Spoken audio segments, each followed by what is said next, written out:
Welcome everyone in your own channel वॉन्गशन वैल्यूशर। Hi, it's me रात्र शेख। आज मैं आप सबके साथ एक न्यू वॉन्गशन फैन फिक्शन शेयर करने जा रही हूँ। ये एक मॉडर्न वॉन्गशन फैन फिक्शन है। फैन फिक्शन का नाम है my naughty student part 1। Author का नाम है जैंग याली 857। इस फैन फिक्शन का पूरा क्रेडिट रियल ऑथर को जाता है और उनके परमिशन से ही मैं इस फैन फिक्शन को आप सबके साथ शेयर कर रही हूँ। ये एक बहुत कॉमेडी, फनी और रोमांटिक फैन फिक्शन है। ये वन शॉट वॉन्गशन फैन फिक्शन है। इसमें लैनोंगशी एक स्टूडेंट है और वो विशियान एक टीचर है जो कि बहुत ज़्यादा नेव है, इनोसेंट है, जो ज़्यादा कुछ नहीं जानता। So without wasting your time let's continue the fan fiction.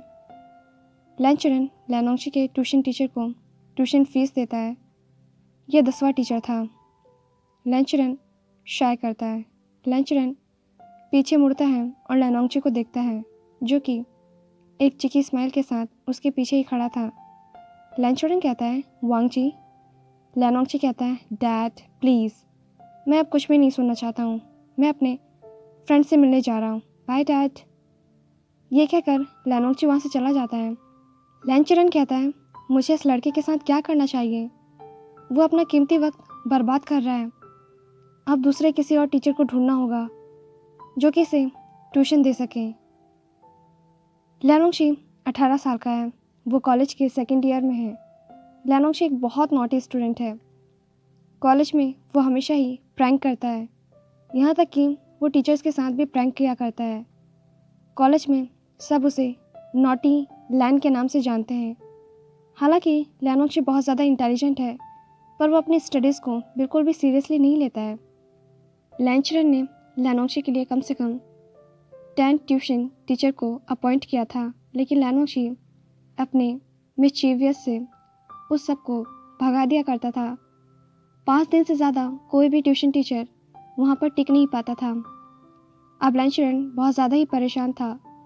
लैनचरन चाहता था कि लैनोंगशी अपने स्टडीज़ को सीरियसली ले, क्योंकि फ्यूचर में वो लैंड कॉरपोरेशन का CEO बनने वाला है। ये सब सोचते हुए लैनचरन एक कैफेटेरिया में जाता है। लैनचरन एक कैफ़े में बैठा हुआ था और वो अपने टी का सिप ले रहा था। उसके टेबल के पीछे ही 2 लड़के बैठे हुए थे। वो दोनों एक दूसरे से बात कर रहे थे। लैनचरन उनकी बातें तो सुनना नहीं चाहता था, लेकिन उसे उन बातों में से कुछ बातें अपने लिए यूज़फुल लगी, इसलिए वो उनकी बातों को बहुत अच्छे से सुनता है। लैनचरन सुनता है कि एक ब्यूटीफुल सा बॉय दूसरे ग्रम्पी बॉय को बता रहा था कि वो बहुत ज़्यादा परेशान है क्योंकि उसे जॉब नहीं मिल पा रहा है। ये दोनों ही वोविशियान और जैंग चैंग थे। वोविशियान कहता है, जैंग चैंग, मैं एक जॉब करना चाहता हूँ। मैं हमेशा अंकल जैंग पर डिपेंड नहीं रह सकता हूँ।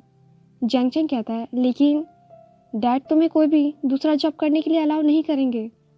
तुम जानते हो कि डैड चाहते हैं कि हम दोनों जैंग कंपनी को टेक ओवर करें। तुम मेरे सबऑर्डिनेट बनोगे।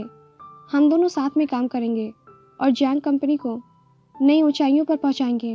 वोविशियान कहता है, मैं जानता हूँ, लेकिन मैडम यू ये सब पसंद नहीं करती, उन्हें ये सब पसंद नहीं आएगा। जैंग चैंग कहता है, डोंट वरी, डैड मुझसे बात कर लेंगे। वो दोनों अपने कन्वर्सेशन को कंटिन्यू करने ही वाले थे, इतने में ही लैनचरन कफ करते हुए उन दोनों के पास जाता है। लैनचरन की आवाज़ सुनकर वो दोनों रुक जाते हैं। वो दोनों अपने हेड को टर्न करते हैं और उस डायरेक्शन में देखने लगते हैं जहाँ पे लैनचरन खड़ा हुआ था। लैनचरन पूछता है, क्या मैं तुम्हारे साथ कुछ पल बिता सकता हूँ? वोविशियान कहता है, जी हाँ सर, प्लीज़ बैठिए। लैनचरन वोविशियान के पास वाले चेयर पर ही आकर बैठ जाता है और कहता है, मुझे माफ़ करना, लेकिन मैंने तुम दोनों की बातें सुनी। वोविशियान कहता है, ओह। फिर वोविशियान इंट्रो करते हुए कहता है, हेलो, मैं वोविशियान हूँ और ये मेरा ब्रदर जैंग चैंग है। लैनचरन भी अपना इंट्रो देते हुए कहता है, हेलो, मैं लैनचरन हूँ, लैंड कॉरपोरेशन का CEO। वोविशियान और जैंग चैंग दोनों ही एक साथ कहते हैं, आपसे मिलकर अच्छा लगा मिस्टर लैन। लैनचरन कहते हैं, मुझे भी तुम दोनों से मिलकर अच्छा लगा। वेल, अगर तुम चाहो तो मैं तुम्हारी हेल्प कर सकता हूँ। वोविशियान कहता है, क्या सच में? लैनचरन कहता है, हाँ, दरअसल मैं अपने सन के लिए एक ट्यूशन टीचर को अपॉइंट करना चाहता हूँ। अगर तुम इंटरेस्टेड हो तो तुम इस जॉब पर आ सकते हो। मैं तुम्हें इस जॉब पर रख सकता हूँ। जितना तुम चाहो मैं उतना तुम्हें पे करूँगा। वो भी शायद थोड़ी देर सोचता है, उसके बाद कहता है, श्योर, पर मैं इस बारे में सोचूंगा, उसके बाद आपको बताऊंगा। लैंचरन कहता है, ठीक है। लैंचरन वोविशान को अपना कार्ड देते हुए कहता है, ये मेरा कार्ड है, इसे रख लो। जब तुम फैसला कर लोगे तब तुम मुझे कांटेक्ट कर सकते हो। वोविशान कहता है, थैंक यू सर। प्लीज़ आप हमारे साथ एक कॉफ़ी पी लीजिए। लैंचरन वेलकम करते हुए कहता है, सॉरी लेकिन मुझे अभी वापस जाना होगा, बहुत इंपॉर्टेंट वर्क है। मैं किसी दूसरे दिन तुम्हारे साथ कॉफ़ी पी लूँगा। वोविशान कहता है, श्योर सर। लैंचरन ये कहकर वहाँ से चला जाता है। जैंग चैंग जो कि चुपचाप बहुत देर से वहाँ बैठा हुआ था और उन दोनों की बातें सुन रहा था, वो वोविशान से पूछता है, तो तुम क्या सोचते हो? वोविशान कहता है, ये कोई बैड आइडिया नहीं है।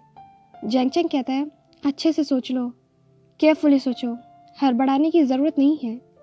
वोविशान कहता है, मैंने सोच लिया, मैं करूँगा। इसके बाद वो दोनों अपनी कॉफ़ी को फिनिश करते हैं, बिल पे करते हैं और कैफेटेरिया से चले जाते हैं। वोविशान और जैंग चैंग फुटपाथ पर चल रहे थे। जैंग चैंग वोविशान को बताता है कि उसे कोई ज़रूरी काम करना है, इसीलिए उसे जाना होगा। वोविशान अग्री हो जाता है और जैंग चैंग वहाँ से चला जाता है। उस रोड पर अब वोविशान बिल्कुल ही अकेला था और वो बहुत ही पीसफुली वहाँ पर वॉक कर रहा था। इतने में ही कोई दौड़ते हुए वोविशान के पास से गुजरता है और वोविशान डिसबैलेंस हो जाता है। वो गिरने ही वाला था कि वो अपनी आंखें बंद कर लेता है।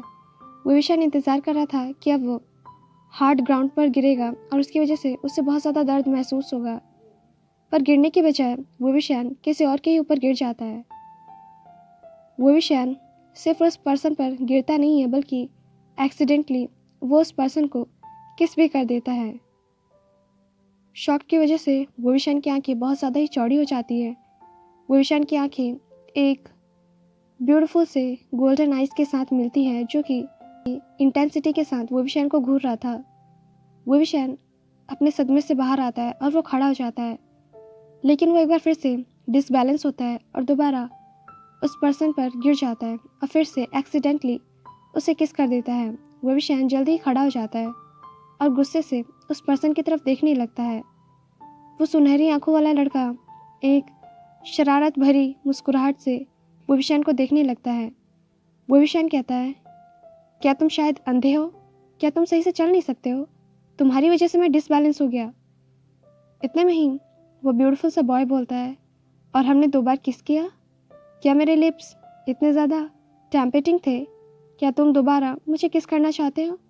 वोविशान कहता है, शेमलेस। वोविशान हरिडली ग्राउंड पर से खड़ा होता है। वोविशान वहाँ से भागने वाला था कि इतने में ही किसी के हाथ उसे रोक लेते हैं।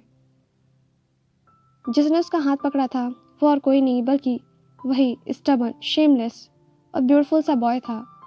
वोविशान टर्न होता है तो वो देखता है कि जिसे एक्सीडेंटली उसने अभी किस किया था, उसी पर्सन ने उसका हाथ को पकड़ लिया है और वो उसे जाने नहीं दे रहा है। वोविशान कहता है, बेशर्म लड़के, मेरा हाथ छोड़ो। लैनोंगची कहता है, मुझे तुम्हारा नंबर दो। वोविशान बहुत कोशिश करता है कि वो लैनोंगची से अपना हाथ हटा ले, लेकिन लैनोंगची उसे जाने नहीं देता और वो टाइटली उसके हाथ को पकड़ लेता है। वोविशान कहता है, सुनो तुम बेशर्म लड़के, मैं कोई लड़की नहीं हूँ जिसके साथ तुम फ्लर्ट कर रहे हो। लैनोंगची कहता है, लेकिन तुम एक लड़की से भी ज़्यादा खूबसूरत हो। वोविशान की आंखें चौड़ी हो जाती है। फाइनली वोविशान अपना हाथ लैनोंगची के हाथ से छुड़ा लेता है और वहाँ से वो जल्दी ही बहुत दूर चला जाता है। लैनोंगची कहता है, अरे यार, कम से कम तुम मुझे अपना नाम तो बता दो। हे ब्यूटी। वोविशान कहता है, चुप हो जाओ बेशर्म लड़के। लैनोंगची कहता है, कोई बात नहीं, हम जल्दी ही दोबारा मिलेंगे ब्यूटी, और तुम मेरी हो, याद रखना।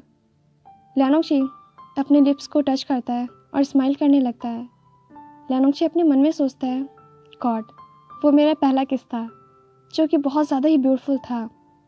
उसके लिप्स बहुत सॉफ्ट थे। वाओ, मैं दोबारा उन्हें टेस्ट करना चाहूँगा। उम्मीद है कि हम फिर से जल्दी ही मिलेंगे, बनी। इसके बाद वो भी शैन यानली के साथ बात करता है।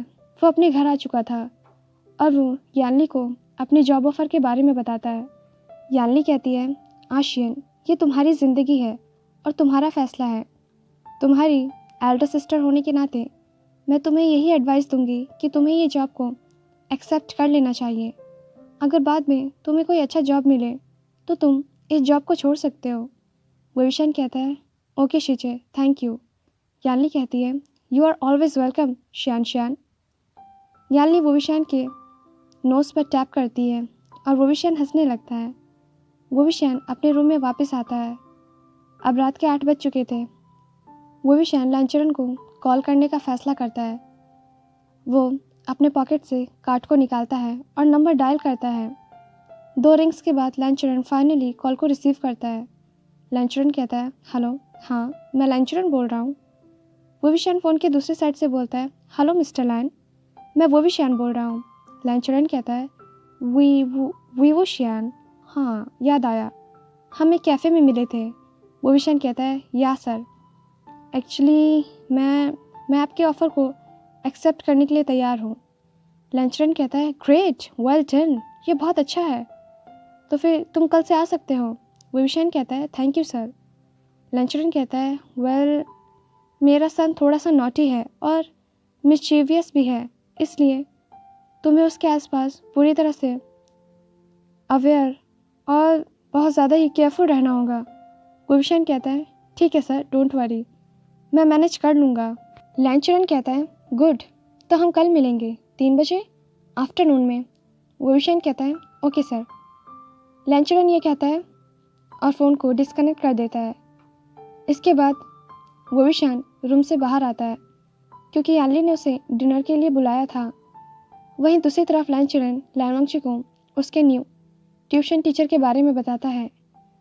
पहले लैनोंगची अनोइंग सा फेस बनाता है, फिर वो एक चिकी सा स्माइल देता है क्योंकि उसके खुर्रापात दिमाग में एक नई शरारत दस्तक दे रही थी। अगले दिन विविशन लैन मैंशन में आता है। विविशन लंचरन को ग्रीट करता है। विविशन लंचरन से थोड़ी देर बात करने लगता है क्योंकि लैनोंगची अभी घर पर नहीं आया था। इसके बाद लंचरन विविशन को लैनोंगची का रूम दिखाता है। विविशन रूम के अंदर आता है और बैठ जाता है। विविशन रूम को ऑब्जर्व करने लगता है। विविशन रूम को अच्छे से देखता है। रूम में रखी हुई हर एक चीज़ पर उसकी नज़र जाती है। वो रूम पूरी तरह से ही वाइट कलर से पेंट किया गया था। वो रूम बहुत सिंपल था, पर सिंपल होने के बाद भी वो रूम बहुत ज़्यादा ब्यूटीफुल था। दीवार पर मोटर बाइक के पोस्टर्स लगे हुए थे और टेबल पर बहुत सारे मेडल्स, कप रखे हुए थे। वहाँ पर मोटर बाइक टॉयज़ भी थे जो कि बहुत छोटे और ब्यूटीफुल से थे। विविशन अपने मन में सोचता है, तो ये लड़का मोटर बाइक को पसंद करता है। हाँ, इतने में ही रूम का दरवाज़ा खुलता है। विविशन टर्न होता है और उस पर्सन को देखकर शॉक्ड हो जाता है जो कि दरवाजे पर ही खड़ा था। विविशन शॉकिंगली पूछता है, तुम बेशर्म लड़के, क्या क्या तुम मिस्टर लैन के सन हो? लैनोंगची दरवाजे को बंद कर देता है और कहता है, हाँ मैं हूँ, बनी। मैंने तुमसे कहा था ना कि हम दोबारा मिलेंगे, लेकिन मैंने ये नहीं सोचा था कि हम इतनी जल्दी मिलेंगे। पता है, मैं अपने डैड पर बहुत ज़्यादा गुस्सा था क्योंकि वो मेरे लिए फिर से किसी नए ट्यूशन टीचर को अपॉइंट कर रहे थे, लेकिन अब मैं उनका शुक्रगुजार हूँ। मैं बहुत थैंकफुल हूँ उनके लिए। मैं बाद में उन्हें वार्मली थैंक यू कह दूँगा। विविशन वहाँ पर बस अपना मुंह खोलकर खड़ा था, ना तो वो कुछ बोल रहा था ना ही वो हिल रहा था। क्या आपसे वो इस बेशर्म लड़के को पढ़ाएगा? गॉड, वो कैसे सरवाइव कर पाएगा? क्या ये उसका बैड लक है? और विविशन की इसी उलझन के साथ हमारा ये फर्स्ट पार्ट यहीं पर एंड होता है।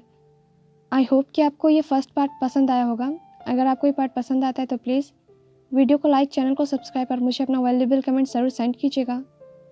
तो देखते हैं कि कैसे नेक्स्ट पार्ट में विविशन लैनोंगची को मैनेज करता है या फिर लैनोंगची ही विविशन को मैनेज कर देगा, पता नहीं। आगे के पार्ट में क्या होने वाला है। क्या वो भी शैन इस नोटिस से स्टूडेंट के आगे झुक जाएगा, या फिर ये नोटिस से स्टूडेंट वो भी शैन के दिल में अपनी जगह बना पाएगा। इन सारे सवालों के जवाब तो हमें नेक्स्ट पार्ट में ही मिलेगा। सो आपसे मिलते हैं नेक्स्ट पार्ट में। Till then be happy, stay healthy, thanks for watching.